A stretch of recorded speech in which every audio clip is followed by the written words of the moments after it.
तो गाइज आगे के सेटिंग्स और स्टेप्स बताने से पहले मैं आपको बता दूं कि आप यहाँ पे एक रजिस्टर पॉइंट आप यहाँ पे क्रिएट कर लीजिए। और रजिस्टर पॉइंट क्रिएट किस तरह से करना है और उसे क्रिएट करने से होता क्या है मैं आपको वो भी आगे बताने वाला हूँ। तो सबसे पहले तो मैं यहाँ पे एक रजिस्टर पॉइंट क्रिएट कर लेता हूँ। आपको स्टार्ट मेनू में जाना है और आपको यहाँ पे टाइप करना है रीस्टोर, और आपको यहाँ पे रीस्टोर का आपको यहाँ पे ऑप्शन होगा क्रिएट रजिस्टर पॉइंट का, तो आपको इसे ओपन कर लेना है।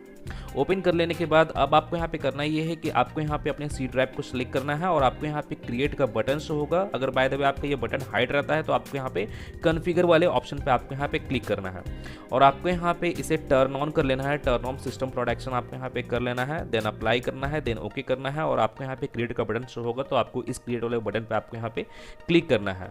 अब आपको यहाँ पे रजिस्टर पॉइंट का आपको यहाँ पे नेम टाइप करना होगा। जैसे मैं यहाँ पे नेम टाइप करता हूँ बूस्ट। अब आपको यहाँ पे क्रिएट पे क्लिक करना है और आपके यहाँ पे रजिस्टर पॉइंट आपके यहाँ पे क्रिएट होना स्टार्ट हो जाएगा। और मैं यहाँ पे रजिस्टर पॉइंट इसलिए क्रिएट कर रहा हूँ कि अगर बाय द वे मान के चलिए किसी भी तरह का कोई भी प्रॉब्लम होता है आगे के स्टेप्स या आगे के सेटिंग्स बताने के दौरान, तो आप यहाँ पे रजिस्टर पॉइंट की हेल्प से आप यहाँ पे अपने सिस्टम को आप यहाँ पे रजिस्टोर कर पाओगे। और रजिस्टोर किस तरह से करना होगा, आपको यहाँ पे सिस्टम रजिस्टोर का आपको यहाँ पे ऑप्शन शो होगा तो आपको इस ऑप्शन पे क्लिक करना होगा, फिर आपको यहाँ पे नेक्स्ट करना होगा और जिस डेट में आप यहाँ पे रजिस्टोर पॉइंट आप यहाँ पे क्रिएट किए थे जिस नेम से, तो आपको उसे सिलेक्ट करना है। फिर आपको यहाँ पे इसे नेक्स्ट करना है, फिर आपको सी ड्राइव को सिलेक्ट करना है और आपको यहाँ पे फाइनली फिनिश कर देना है और आपका सिस्टम जो है वो रजिस्टोर होना स्टार्ट हो जाएगा। और रजिस्टोर होने के बाद जो भी प्रॉब्लम वगैरह आया होगा किसी भी सेटिंग्स के दौरान या कोई भी सेटिंग अगर आपके यहाँ पे प्रॉपर तरीके से वर्क नहीं कर रहा होगा तो वो भी आपका प्रॉब्लम सॉल्व हो जाएगा। तो अब आपको यहाँ पे करना क्या है, अब मैं आपको आगे के स्टेप्स और सेटिंग्स बताता हूँ। तो सबसे पहले तो आपको अपने विंडोज़ के स्टार्ट मेनू में जाना है और आपको यहाँ पे टाइप करना है रजिस्ट्री एडिटर। रजिस्ट्री एडिटर को आपको यहाँ पे रन एज एडमिनिस्ट्रेटर की हेल्प से आपको यहाँ पे इसे ओपन कर लेना है। ओपन करने के बाद फिर आपको यहाँ पे HT की लोकल मशीन में आपको यहाँ पे चले जाना है और आपको यहाँ पे सिस्टम वाले ऑप्शन पे आपको यहाँ पे चले जाना है। सिस्टम वाले ऑप्शन पे आने के बाद फिर आपको यहाँ पे कंट्रोल सेट का आपको यहाँ पे ऑप्शन होगा तो आपको इस ऑप्शन पे जाना है। फिर आपको यहाँ पे कंट्रोल वाले ऑप्शन को आपको यहाँ पे सेलेक्ट कर लेना है। सेलेक्ट करने के बाद फिर आपको इसके राइट साइड की ओर आ जाना है। अब आप यहाँ पे देखो कि आपको यहाँ पे SVC होस्ट स्प्लिट के नेम से आपको यहाँ पे ये रजिस्ट्री डिवर्ट फाइल आपको यहाँ पे शो होगा तो आपको इसके ऊपर राइट क्लिक करके आपको इसे मॉडिफाई करना है। और आप यहाँ पे देखोगे यहाँ पे वैल्यू डेटा में यहाँ पे वैल्यू आपको यहाँ पे अब क्या करना है कि अपने रैम के अकॉर्डिंग आपको यहाँ पे वैल्यू पुट करना है। तो आप यहाँ पे राइट साइड की ओर देखोगे यहाँ पे आपकी जितनी GB का रैम है उसके अकॉर्डिंग आपको यहाँ पे वैल्यू पुट करना है। तो यहाँ पे मेरे सिस्टम में 12 GB रैम है तो मैं 12 GB के अकॉर्डिंग मैं यहाँ पे अपने सिस्टम में मैंने वैल्यू को आपको यहाँ पे पुट करके दिखा रहा हूँ। जैसे आप यहाँ पे देखोगे यहाँ पे पुट कर लिया हूँ, देन आपको इसे ओके कर देना है। और यहाँ पे जितने भी आप यहाँ पे फाइल्स और फोल्डर्स ओपन किए थे तो आपको यहाँ पे इन सभी को क्लोज करके आपको इसे कट करके आपको यहाँ पे अपने डेस्कटॉप पे रिफ्रेश करना है।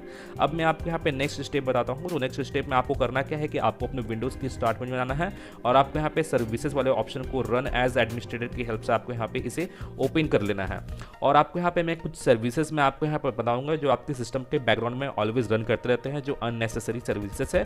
तो जैसे मैं आपको यहाँ पे बता रहा हूँ, जैसे आप यहाँ पे देखो कि यहाँ पे बीट लॉकर का आपको यहाँ पे ये सर्विस आपको यहाँ पे शो हो रहा होगा तो आपको इसके प्रॉपर्टीज़ में चले जाना है। प्रॉपर्टीज़ में जाने के बाद फिर आपको इसे डिसेबल कर लेना अगर आपके यहाँ पे ऑटोमेटिक या मैनुअल में सेट रहता है। तो अगर आपके यहाँ पे ये स्टार्टिंग या रनिंग में रहता है तो आपको यहाँ पे इसे स्टॉप कर लेना है। जैसे यहाँ पे मेरा बाय डिफॉल्ट यहाँ पे स्टॉप ही है, मैं पहले से ही इसे स्टॉप करके रखा था। अप्लाई करना है, देन ओके कर देना है। अब आप यहाँ पे देखोगे यहाँ पे connected user experience and telemetry का आपको यहाँ पे ये सर्विस आपको यहाँ पे शो हो रहा होगा। तो आपको भी इसी तरह आपको यहाँ पे सेम प्रोसेस की तरह आपको यहाँ पे इसे भी डिसेबल कर लेना है।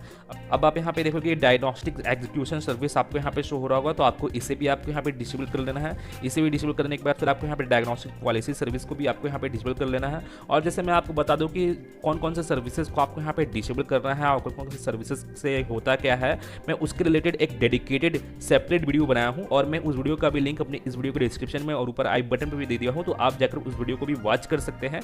आपको यहाँ पे जियो लोकेशन सर्विस को भी आपको यहाँ पे इसे डिसेबल कर लेना है ठीक उसी तरह। अब मैं आपको यहाँ पे नेक्स्ट सर्विस दिखाता हूँ।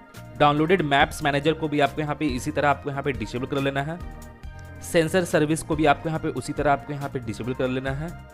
पैरेंटल कंट्रोल सर्विस को भी आपको उसी तरह आपको यहाँ पे डिसेबल कर लेना है। फ़ोन सर्विस को भी आपको उसी तरह आपको यहाँ पे डिसेबल कर लेना है।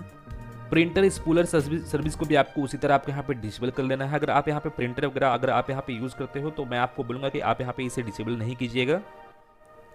फैक्स सर्विस को भी आपको यहाँ पे इसे डिसेबल कर लेना है।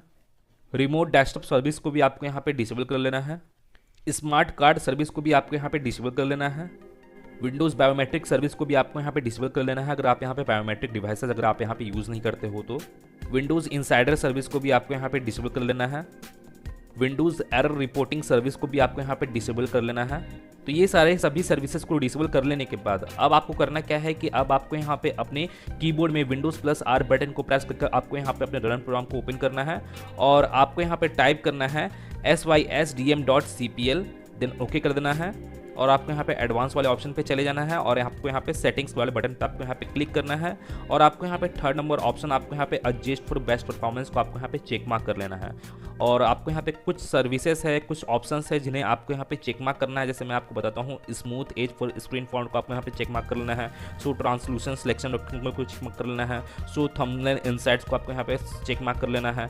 सेव टास्कबार थंबनेल प्रीव्यू को चेक मार्क कर लेना है। इनेबल पिक को भी आपको यहाँ पे चेक मार्क कर आपको इसे अप्लाई कर देना है, देन ओके कर देना है और आपको इसे भी ओके कर देना है। अब आपको अपने स्टार्ट मेन्यू के ऊपर राइट क्लिक कर आपको यहाँ पे टास्क मैनेजर को ओपन कर लेना है और आपको यहाँ पे स्टार्टअप वाले ऑप्शन पे आपको यहाँ पे चले जाना है। तो यहाँ पे जितने भी अनयूज्ड स्टार्टअप एप्लीकेशन है तो आपको उन सभी को अपने अकॉर्डिंग आपको यहाँ पे डिसेबल कर लेना है। जैसे यहाँ पे मैं अपने अकॉर्डिंग स्टार्टअप एप्लीकेशन को डिसेबल कर लेता हूँ।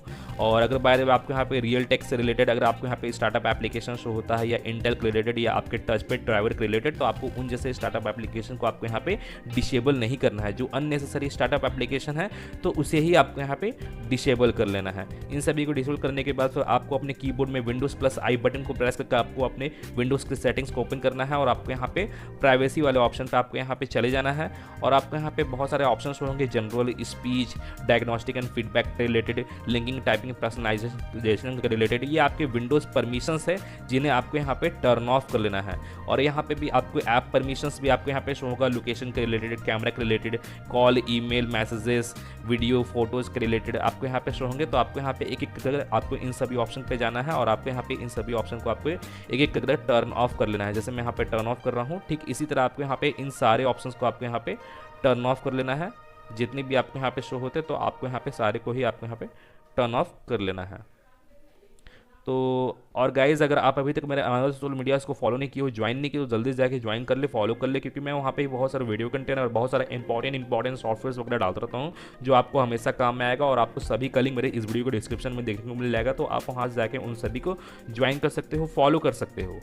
तो गाइज मैं फिर मिलता हूँ नेक्स्ट वीडियो में, till then and bye bye. और एक बात और, सब्सक्राइब बटन पे 2-3 फैट लगा दीजिएगा जिससे सब्सक्राइब हो जाए और घंटी वंटी गिर जाए।